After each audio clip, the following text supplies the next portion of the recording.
Steel plant కార్మిక సంఘాల నేతలతో సీఎం జగన్ ఆసక్తికర వ్యాఖ్యలు చేశారు. కేంద్రంలో ఎన్డీఏకి పూర్తి మెజారిటీ రాకపోతే స్టీల్ ప్లాంట్ ప్రైవేటీకరణను అడ్డుకుంటామని జగన్ అన్నారు. కూటమి విధానాలకు వ్యతిరేకమని కార్మికులకు చెప్పాలని పేర్కొన్నారు. దీనికి సంబంధించిన పూర్తి అప్డేట్స్ మా కరెస్పాండెంట్ రామకృష్ణ అందిస్తారు. రామకృష్ణ, మధు, జగన్మోహన్ రెడ్డి పాదయాత్ర బస్సు యాత్ర కారణంగా నిన్నంతా కూడా వైజాగ్ లోనే ఆయన మకా వేశారు. ఇందులో భాగంగా నిన్నంతా ముఖ్య నేతలతో చర్చించి రానున్న ఎన్నికల గురించి ఆయన ముఖాముఖి నిర్వహించి సార్వత్రిక ఎన్నికల్లో అనుసరించవలసిన వ్యూహంపై కూడా చర్చించడం జరుగుతుంది. ఈ రోజు ఉదయం మరోవైపు చూస్తున్నట్లయితే ఈ రోజు ఉదయం స్టీల్ ప్లాంట్ ప్రైవేటీకరణ చేయొద్దని స్టీల్ ప్లాంట్ యూనియన్ నాయకులు జగన్మోహన్ రెడ్డిని కలిసినట్టుగా తెలుస్తుంది. స్టీల్ ప్లాంట్ సాధించడం కోసం మంది ప్రాణత్యాగం చేస్తారు.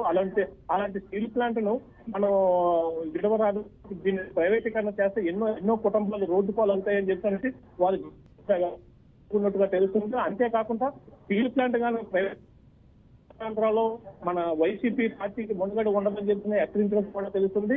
దీనిపై అనుకూలంగా స్పందించిన సీఎం జగన్మోహన్ రెడ్డి ఎన్డీఏకు పూర్తి మెజార్టీ రాకపోతే స్టీల్ ప్లాంట్ ప్రైవేటీకరణ వాళ్ళకి హామీ ఇచ్చినట్టు తెలుస్తుంది. Madhu, right, thank you Ramakrishna.